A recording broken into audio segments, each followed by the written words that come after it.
समस्त को नमस्कार। आपण मानक समस्त को JKS math classes YouTube channel को स्वागत।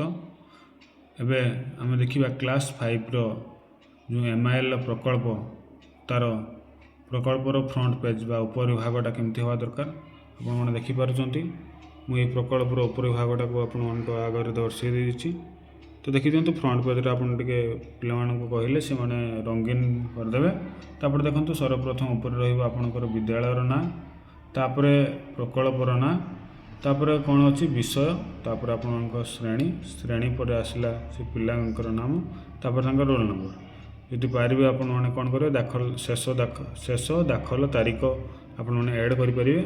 तापर आम जावा आम जे प्रकल्प केमती भाव में लिखा देखो मुझे नहीं प्रकल्पटी यहाँ हूँ अनुच्छेद पढ़ और अभिधान आधार शब्द गुड़िक लेख। आसतु देखा देखिपे जो अनुच्छेदटी नहीं अच्छी नुआखाई रे, तो से अनुच्छेद गुड़िक अल्प नेली से अनुच्छेद नेली से कौन कली ना नूतन शब्द गुड़िक बाछिली। नूतन शब्द जहाँ मु पाइली ताकू मु लिखिली। तापर ये गला आप 2 नंबर। तृतीय नंबर आप कौन करेंगे ना अभिधान शब्दकोश आधार में नूतन शब्द। अभिधान कहले आम कौन बुझा देखो जो आम अनुच्छेद को नहीं अच्छु, प्रथमतः जो अनुच्छेद को आम नहीं अच्छु ताकू आम जो अनुच्छेद को आम नहीं अच्छु आउ जो नूतन शब्दकोश बाहरी, जो नूतन शब्दकोश बाहरी, तो आम प्रत्येक वाक्य को पढ़ा।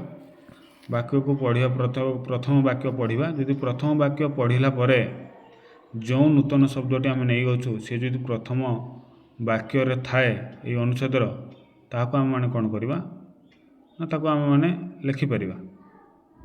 यदि न थाए ताकू आम छाड़ीदे। पुणी द्वितीय वाक्य को जीवा। द्वितीय वाक्य जदि नूतन शब्दकोशटी थाए ताहले सी प्रथम हम। तृतीय वाक्य को जीवा। तृतीय वाक्य जदि से नूतन शब्दटी थाए ताहले सी द्वितीय हम। पुणी चतुर्थ वाक्य को जीवा। चतुर्थ वाक्य को जो चतुर्थ वाक्य को आम पढ़ुचे जदि चतुर्थ वाक्य नूतन शब्दटी न थाए ताहले आम पुणी पंचम वाक्य को जीवा। एमती भाव में पूरा अनुच्छेद को पढ़ा। से अनुसार आम कौन करवा ना सजाइकी आम लिखा। तो यहीपरी भाव में आपने देखिपे मुझे अनुसार प्रकल्पटी कर ये थिला गोटे प्रकल्प से सेम प्रकल्प बहुत आ गोटे से पिला करिसेंती से प्रकल्पर फ्रंट पेज से भाव में अच्छी। तो आपण मैंने चाहिए यही प्रकल्पटी को स्क्रीनशॉट बा वीडियो को पॉज करके आप अनुसार लिखिपारे। धन्यवाद।